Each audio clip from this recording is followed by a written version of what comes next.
Very generally, so I understand correctly, is the way you work is you get a bass idea, you get a bass demo, and then you send it over to him, and he kind of finds the vocal melodies and the Yeah. lyrics.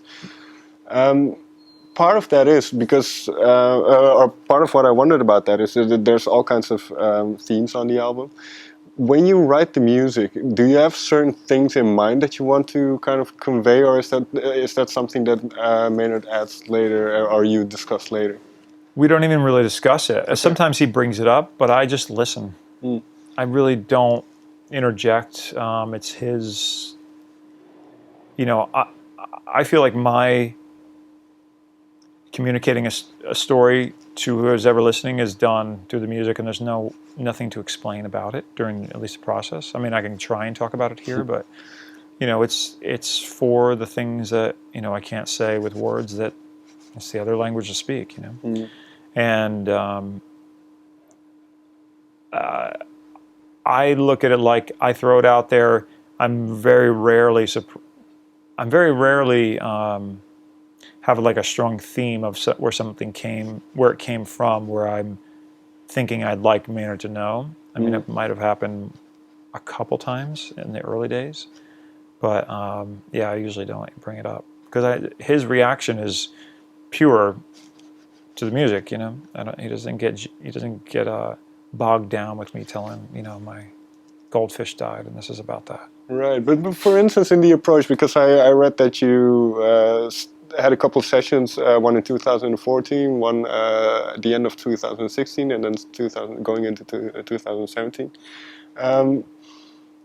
When you start writing and these songs kind of become fleshed out, do you have a sense of what you want as an album?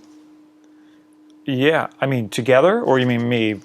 Well, no, just you by yourself at that point, because I suppose that's where it starts. Yeah, I can kind of, like, I don't usually start a project until I've got a good collection together, Okay.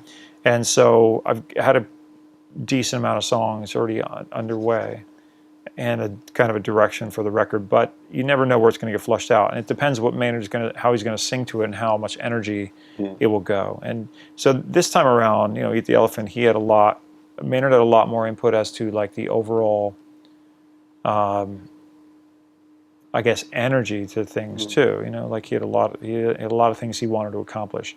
He wasn't in the room with me working on it, so Dave Sardi, I asked to work with an outside producer. I told Dave from the beginning, you're going to be representing Maynard's point of view, as he's not going to be here. So you're here to fight me on my point of view, because he's not here to represent himself. So, and it's an exercise in dropping your ego, which I suggest you never try. No, it's no, but I was gonna say, because I can imagine you're essentially hiring somebody to challenge you every step of the way. Yeah, you ever see Pink Panther movies? Oh yeah. Remember Cato? Inspector Clouseau hires him to attack him at any moment when he comes in. Just jumping from behind the couch. That was the kind of the approach. Yeah, attack me at any moment you can to keep me sharp. That's So, yeah, it was interesting. But for you mentioned ego. Is it then difficult to let that go? And then also when Maynard comes up with certain melodies that might not perfectly fit what you've written and that kind of stuff, is it difficult? Because everybody in the band is very accomplished at what you do. So is that difficult to kind of put your ego down a little bit for the collective? Sure. Yeah.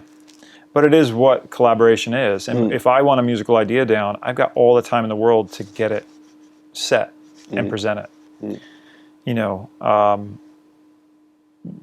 So I look at it like I've got my chance. Musically, I don't have to verbally tell you, I want to do a song that's going to be like this or that. I just present you the song. So when Maynard gets it, he might say, how about trying this? Or I've got this in mind, as this vocal has a different approach than what I'm hearing, but it might fit better. So to me, I have to kind of respect that, as I'm biting off a lot in kind of creating like a whole song. So it's nice to have the input, and sometimes you don't agree with it, but that's why I don't even like flush things out to completion now. I think I leave them as like, I think this is a good basis for a song, but I don't need to have it completely finished when I present it. Which song, if we take the latest album, which song has changed the most in your opinion, but you still kind of in your mind it was for the better actually? Eat the Elephant is quite different.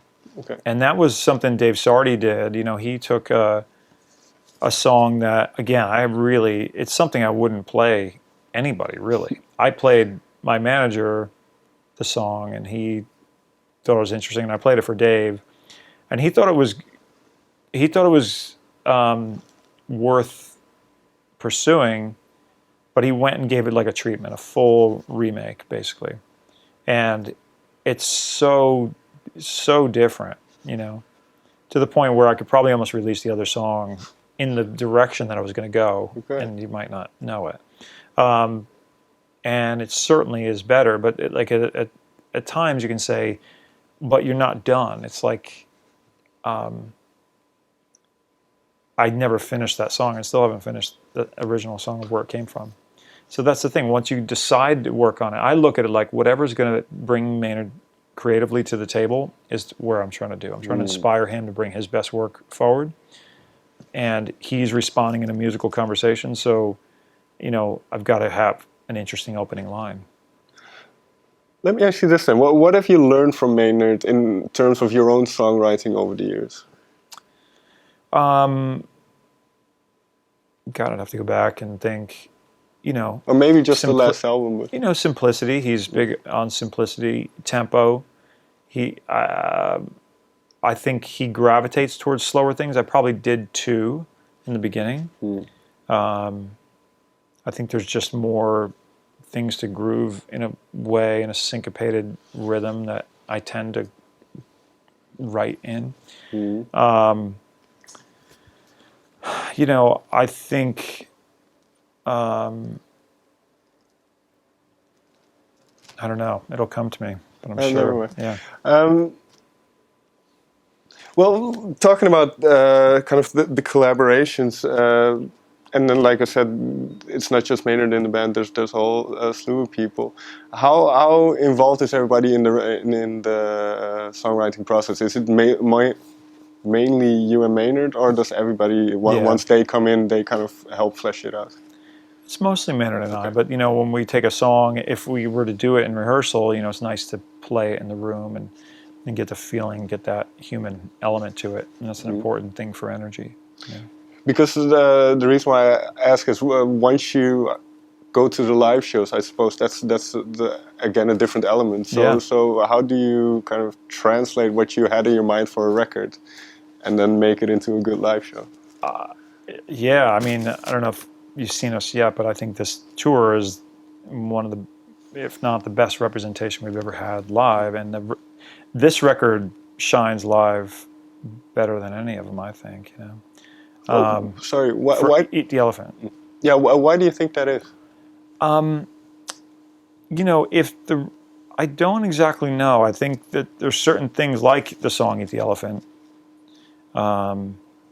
Its purpose on the record is perfect to me. Its purpose live didn't work as well to have it be verbatim to the record. So, you know, just a little bit of energy change, I think, went a long way with that. You know, Disillusion kind of loosened up a little bit, and I think that there's more power and energy there in parts to make the ebbs and flows more dynamic. Just, you know, it's just different having a live show than it is on the record. Right. You know, even something like the package. I mean, the package on the record is great, but live, it's a highlight for me, at least, playing. And it's, you know, there's a lot of restraint in the power of the package on the recording, and live, there's not that much restraint. Does it?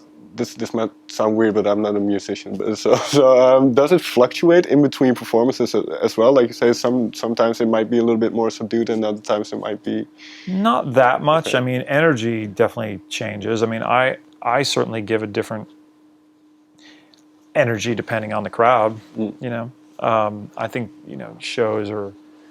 It is a conversation of connection with a crowd. You know, it's how much you know, there's some places you go and people watch shows and go, and other times they're going crazy, and then there's times when people are just completely smiling and with eyes closed and taking it in, and you know, it's just the connection that we're hoping for. Anyone who's a musician, that's what you want, you know. Mm. Whether you're Motley Crue and you want, you know, the tits and ass show, or you're doing something more, you know, cerebral and getting into a different state, you just want a connection of some kind. So that the crowd has a big part to do with that.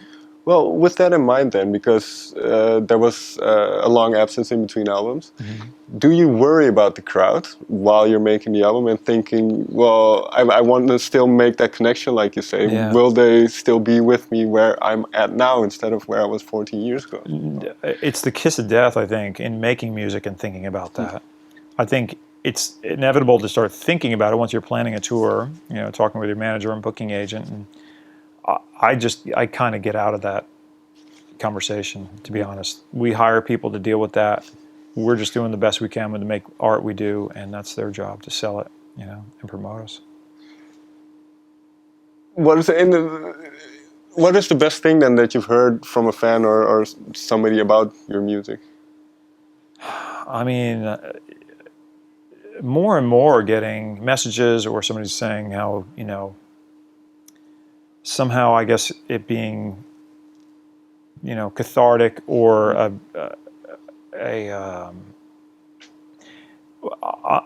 the most, to the least extent, why I got into music is being inspired by musicians. So someone saying, I picked up a guitar because of you, I think that's an amazing thing. It's like a course-changing direction for somebody, possibly in their life.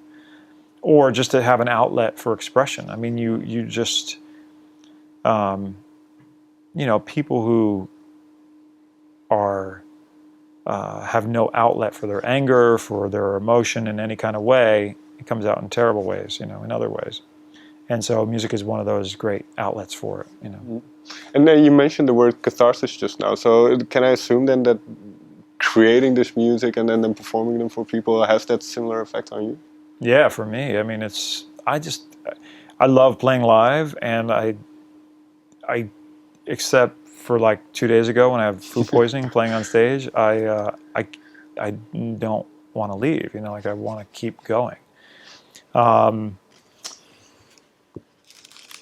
So yeah, I feel very fortunate to be able to do what I do, and it's cathartic for me for sure. But back to your question, like people writing in and saying it helped them through dealing with their wife's cancer or their own, or you know, some loss or some heavy issues that never really occurred to me. I don't know if they occur to Maynard.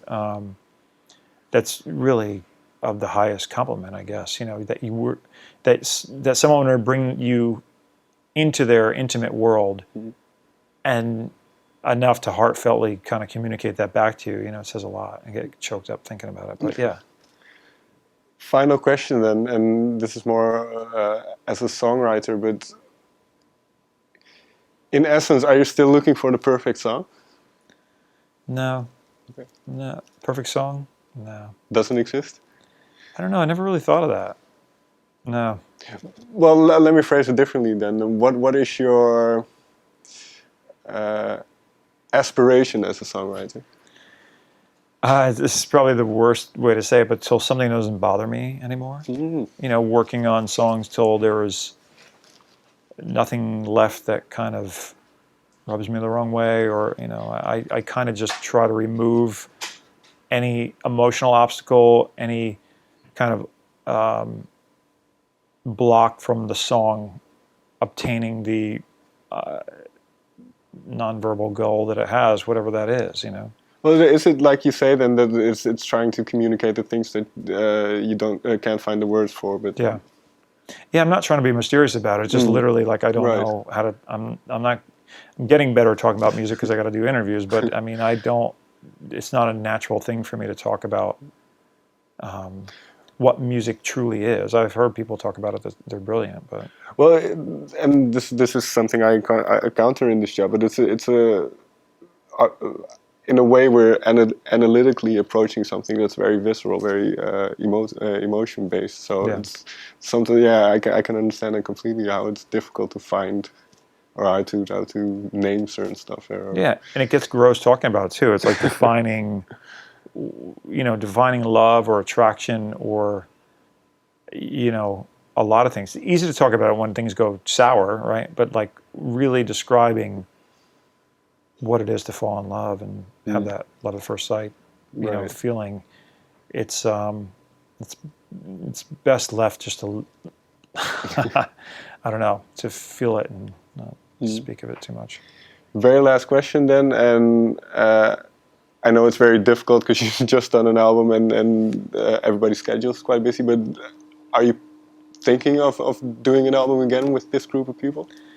Yeah, eventually, but we don't have a timeline set. Sure. Yeah, Maynard's off to do Tool again. I'm going to do Ashes Divide in 2019, and we'll be hopefully back in Europe and maybe even in the late spring. So have there been songs written for Ashes Divide? Yeah, yeah. It's partly what I was doing last night. I didn't go out here, and I had a day off in Amsterdam and had homework to do. So I was in... well, that's quite the dedication, I suppose. Yeah. I've got a bit of a timeline. All right. Thank you very much for your time. Cool. Thank you. Thank you.